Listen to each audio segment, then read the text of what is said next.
Welcome to Epilogue Podcast, the show where we discuss some stuff that happened on a different show ages ago which nobody really cares about anymore.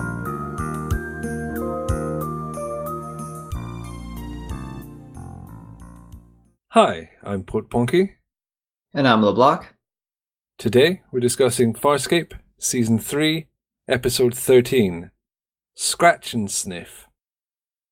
John tells an elaborate story about how he got kicked off a planet. How did you find this one? I hate it. Episode. I hate this episode. You hate this episode? I hate it so much. That's... Okay, does it surprise you to hear this is one of the common favourite episodes of the whole show? You gotta be kidding me. Why do you hate it? It's a waste of time. Nothing that happens is... I don't care about anything that's happening. It's a fillery episode. I mean, it is pretty much the embodiment of style over substance. But the style's not even good. I don't even like the sets or the aliens here. Well, the praying mantis guy was kind of cool. Did you recognize a series regular? Yeah, Ben Browder. He's been in the show the whole time. I'm talking about Francesca Bueller, Ben Browder's wife. I never recognize when she's in the show. She previously played Emily the Bone Eater and the little butler alien on the royal planet. Here, she's Raxel. Oh, Raxel was so annoying. I did not like listening to Raxel. Oh, man, I love this episode. This is one of my favorites. It's the whole thing's like a music video. It's just full of energy and weird cuts and stuff. Oh, I hate the weird cuts. It felt pointless. I know they're supposed to be drunk and compromised, but I think they even did it when they weren't drunk. It's not related to how much they've imbibed. It's just the whole thing is just like a massive music video without any music. There's so many bits that annoyed me, like when Chiana has those fire lamps and she's swinging them around. Why is that happening? Why does she have those?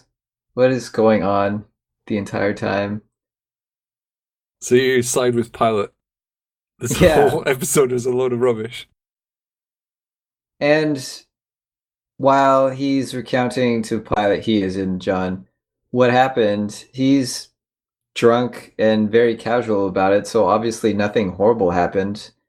There wasn't any kind of despondency. I didn't feel like he was drinking because something really awful happened, so he had to disappear in alcohol. It was just, hey, I'm goofing around telling this story that doesn't matter. You have to remember that John is dead inside. Oh, okay. Well, maybe that's a bit harsh. He's been through enough stuff that this doesn't seem that outrageously traumatic. No, not at all. Some juices got drained. That was it. Oh, I love how Pilot says that if that much fluid left their bodies, they would die. I liked when Pilot was annoyed that Dargo's appearance changed and how that made no sense because I was also annoyed. Yeah, it doesn't make sense. About the fire swinging, Gigi actually really does that. Oh, that's pretty cool. That was her. And that was Tammy McIntosh doing backflips as well. Okay, I wanted to ask about that. It looked like her, but I thought, oh, if it was really her, I think they would have done a better job of showing that off. Usually, TV shows or movies want to make sure you see, hey, for sure, it's this person doing this thing.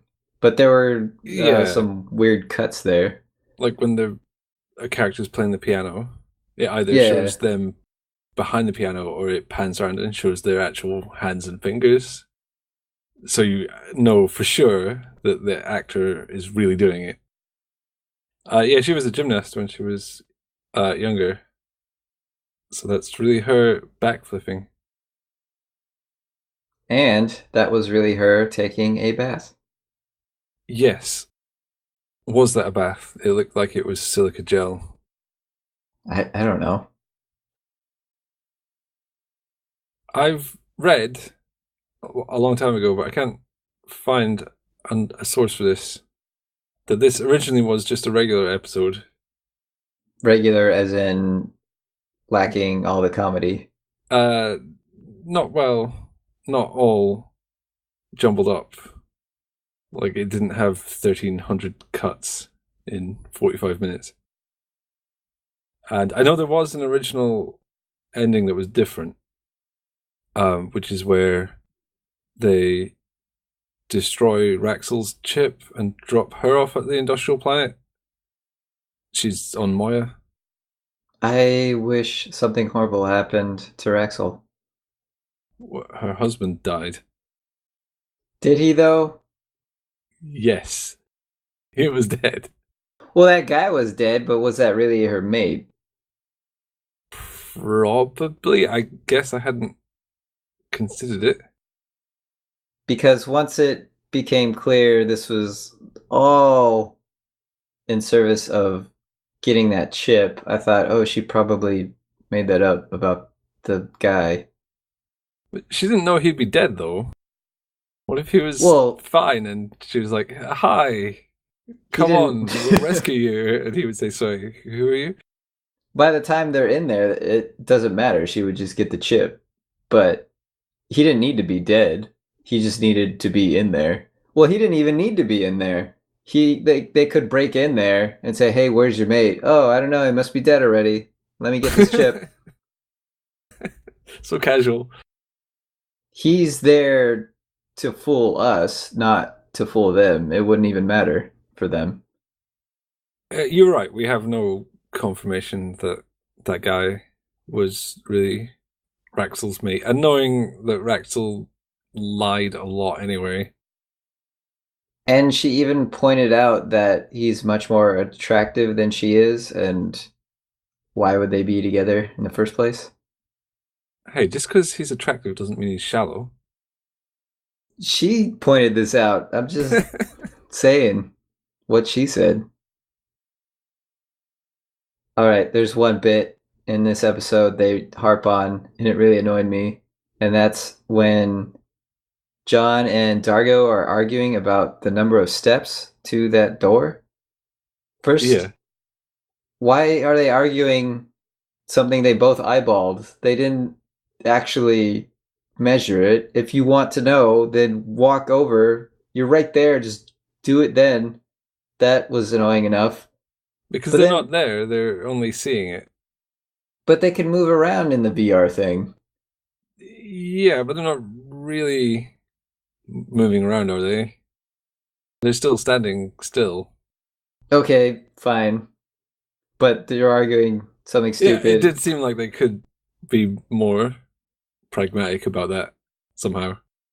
But the reason this really annoys me is that it doesn't even matter. That was a hallway. It was a dead end. You just run your hand along the wall if the lights are out. You don't need to know how many steps to that door. It was pointless.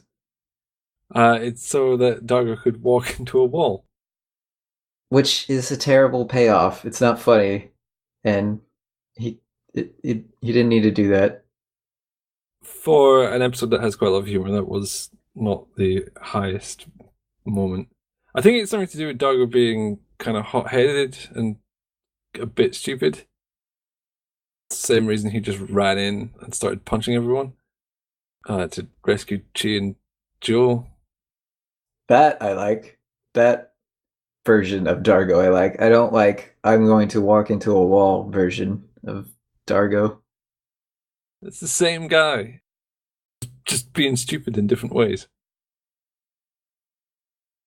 This episode continues the ongoing storyline on Moya, if you want to call it that, where everyone's bored and arguing and bickering. It's pretty cool how long the crew has been split up. They're not afraid to keep going with it. I figured they would have reunited by now. It's been many episodes. It seems daring to do that because we don't even see half the crew when they do this. They could do split plot lines, but it'd probably feel overstuffed. So they do it this way, and it's it's pretty rewarding as a viewer. But I just imagine how confusing that would have been when it aired if you weren't totally knowledgeable about the show and what the plot lines were doing. You're like, why? Where is the rest of the crew? What is happening? Why are people dancing? If you missed Eat Me or Thanks for Sharing, it would just be very confusing. I like how Moya's crew are just not under any pressure. They're just stewing away. They're not even really outlaws or anything. The peacekeepers have no interest in them particularly. I wish they were outlaws because then they couldn't do episodes like this. How long do you think they'll be split up? Will it be forever? No. Until, wait, how many episodes do we have left? 9. Shortly, I don't know. I was originally going to say season finale area, but that's really far. So before then, maybe halfway. It's what, 4 or 5 episodes. That still seems like a lot. I don't know if they would have the gall to do that. They had the gall to make this episode and cut it up into near gibberish. I'll go with 3. 3 more episodes. That still seems like a lot. Well, 2. That's my final offer. 2. Oh my goodness. They're on the cusp of meeting again. Speaking of reunions, I like that Harvey showed up in the Hanji vision thing. Yes, Harvey got to meet Dargo. Well, he got to talk to Dargo. He effectively met him. Yeah, he already knows of him because he knows what John knows. Because he is part of John. I don't know. When John said Harvey gives bad advice, I was thinking back to Relativity, where Harvey was telling John to sharpen the stick so that it's sharp. That wasn't even the same John, though. But not all of Harvey's advice is bad. That line stuck out to me too because it's not true. But I think he just wanted to calm Dargo. I'm not sure. I think he wanted to belittle Harvey. I'm steering this ship, not this guy, not this delusion. Yeah, this guy's an idiot. Don't listen to him. And then he gives them really good advice. Which they ignore until things go bad. They didn't ignore it. He shot the circuit breaker. They could have done that earlier. No, he had to look cool whilst he was doing it. I didn't really understand Fator's business. Neither did I. And I didn't understand the process, why he would offer the juice that was sucked out of the person.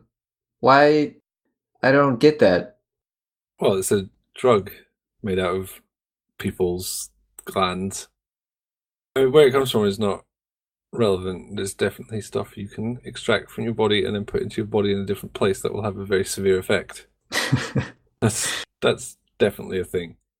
I just don't understand, first of all, why he milked people to death. Like, if you think of a dairy farmer, would they milk a cow to death? No. No, because that's a really bad way to farm stuff. He's a really bad dairy farmer. Well, yeah, that's probably why he's not in the dairy business. That's why his business is sinking. He hasn't realized you shouldn't milk them to death. Well, yeah. The second thing that confused me was he gets the Freslin Then he gets pretty girls to sniff it. And then he sells them as slaves, sex slaves, I would guess. But he also sells Freslin. So it's easier just to buy the Freslin and then capture a sex slave if you're the kind of person that would own slaves and abuse them. It seemed like it didn't seem difficult what he was doing. No. Making the Freslin seemed complicated, but for an immoral person, why would they spend all their money buying someone when they can just take someone from the street? And if Gianna is producing your best product ever, why are you selling her off? Just keep her alive and keep milking her. He certainly was not a good businessman. Which is good, because his business was completely immoral and evil. So, I mean, that's great. It's just weird. The lesson here is to have a properly laid out business plan before you venture into entrepreneurship. Then again, everything John said was a load of rubbish, most likely. But was it true? Was this a true story? I don't know if it's true. None of it was true. I think it was embellished. There are some really severe inconsistencies. Like, they weren't allowed weapons on the planet, so they had to keep them in their space car. So it was trivially easy to get weapons onto the planet. Stuff them in a duffel bag and no one will know. I guess that makes sense that the bad guys also had weapons. But they're, running a evil business. You expect them to have weapons or something. But John just left them in the transport pods, and he was like, well, I guess I'll go get the weapons, and that's... why are there no weapons on the planet if it's that easy? It's a small, out-of-the-way planet. It's only filled with idiots like Fator. His second-in-command guy was wearing a really kinky getup. He didn't seem to realize he was wearing a really kinky getup. Yeah, he's just like a regular old man criminal. Like a white-collar criminal, almost. But apparently, he's wearing what looks like some sort of goth dress thing. Goth prom dress. Yeah, which is fine. I would never criticize someone's wardrobe choice. It's just a bit... It doesn't match expectations, especially when he goes on to act like a white-collar business criminal. It's his demeanor that really makes it weird. Yeah, he's like someone's dad. He's walking around like a twerked-out kinkster. It was laundry day, and he took the only thing he could find in his son's wardrobe. It was lingerie day. Wait, his son's wardrobe? Well, because it's not part of his regular wardrobe, so he had to look elsewhere. He didn't have any of his own clothes to wear. He planned out laundry day very poorly. I could believe it with the amount of bad planning that the criminals in this episode seem to do. Kabar, the praying mantis, as you said earlier, he was really cool. I like the weird hole in his forehead-like area. Was it a second mouth? I didn't know what was going on, but I liked it. Nose, maybe? Oh, that makes a lot more sense. His eyes look cool. I like that this show does not shy away from making really alien-looking aliens. They don't do it all the time because that would cost a fortune, but when they do it well. I'm glad they didn't feel pressure to make him mobile. It would probably look stupid given his body type. Just have him sitting on a thing. That's fine. Yeah, there's limits to what they can achieve, I suppose. Then you can focus on natural movements for his head and eyes and stuff. Which they did. And then his ability is interesting. Stick his dreadlock in your eye. How See some stuff. How did that ever happen? Someone did it as a prank and said, "Whoa, I could see into your memories." And he said, "Cool, I'm going to charge for this." So they have detachable eyes and the ability to view into their own memories. I mean, that's good. It just seems like that is not something that would naturally arise. But they could be an engineered species. I mean, Pilot is presumably an engineered species. And we know I would hope so. Well, because they met the Welsh guy that built Leviathans, that designed them. So presumably Pilot was also designed or adapted to work with Leviathan. Not Pilot specifically, I mean his species. So maybe the Haji are designed as well, because that is not something that would ever evolve. Do you have a quote from this episode? I don't believe you. Why not? Too many inconsistencies, too much obfuscation. Obfuscation? How the hell does that translate? I like that they used obfuscation rather than the seemingly more popular obfuscation. What? I've never heard that. I can't tell if you're joking. No, obfuscation and obfuscation are the same thing. I've never seen or heard that. Well, it's true. And another ironic quirk of the English language, that a word describing things being unnecessarily complicated has two exactly synonymous variants. That's right up there with things like dyslexia being hard to spell and lisp being unable to be said if you have a lisp. Unable to be said without lisping. Abbreviation is really long, etc.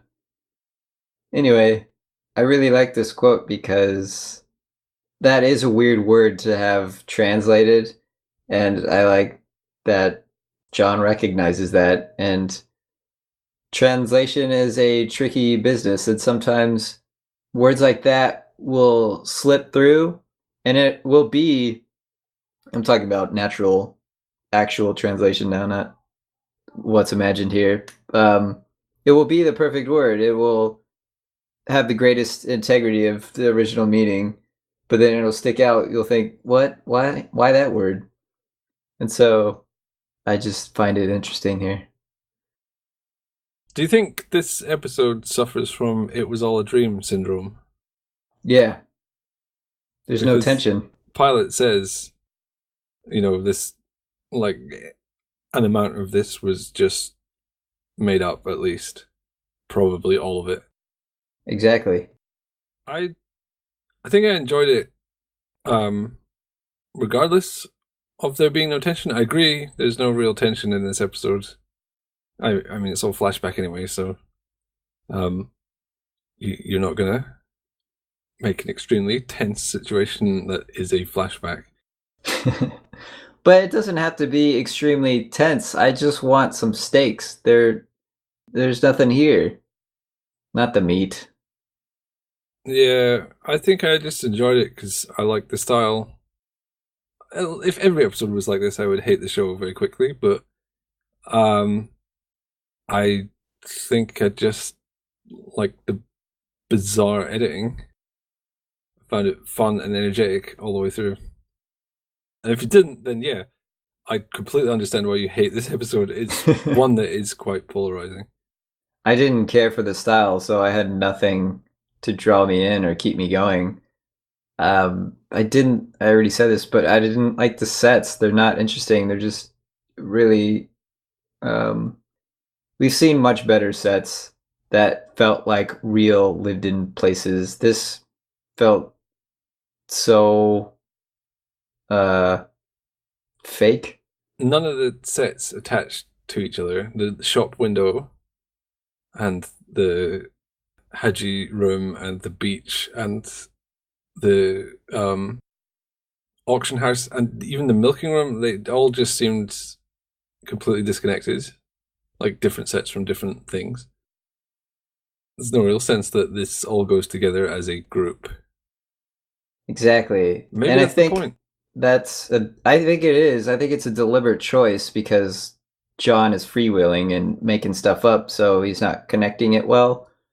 But it makes it less of a joy for me to watch. It must be deliberate because they've done good sets before, and they usually do good sets. So I don't know.